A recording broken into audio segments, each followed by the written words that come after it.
Еще в январе, после неожиданно теплого декабря, среднемесячные показатели температуры вновь вернулись к своей норме, но по-прежнему оставались выше показателей прошлых лет. А 24 января в Якутске потеплело аж до минус 7 градусов. Правда, ненадолго. Если раньше всю зиму город стабильно укутывал морозный туман, то ныне такие перепады вызывают опасения.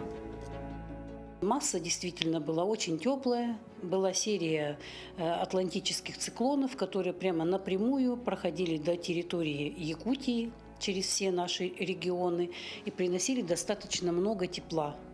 Очень много тепла, потому что даже на западе территории температура была близка к нулю. Минус 2, минус 1 градус. Исследователи Института мерзлотоведения Сибирского отделения Российской академии наук сообщают, что уже порядка 50 лет на планете идет процесс глобального потепления. Для нашего северного региона это чревато таянием вечной мерзлоты и изменением ландшафта. Несомненно, вот у нас с вами в Центральной Якутии и в Арктической области, где находятся льдонасыщенные грунты или в грунтах, в которых находится лед, будут наблюдаться, конечно, просадки. Это вот образование вот таких, как мы их называем, баджирахов. Это интенсивное, то есть образуются неровности поверхности, это протаивание повторно жильных льдов, которые вот приводят к изменению поверхности вообще в природных условиях. Глобально остановить деградацию вечной мерзлоты человек не может, а вот отсрочить вполне. Лесной массив, отмечает Железняк, останавливает просадку грунта за счет своеобразной фильтрации солнечного света. Иными словами, кроны деревьев образуют тени, создают свой микроклимат.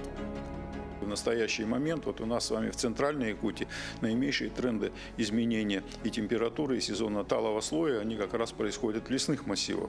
И серьезная проблема сейчас, которую республика должна решать и которую должны все понимать, что вот эти вырубки лесов, которые сейчас происходят, заготовки лесов, их нужно четко районировать. Обратить внимание сегодня, уверен исследователь, необходимо и на инженерные сооружения – дома, дороги и другие конструкции, срок эксплуатации которых может сократиться из-за изменений в ландшафте. Для этого у специалистов есть все ресурсы, отмечает Михаил Железняк. Сарглана Неустроева, Джулустан Иннокентьев, Якутск.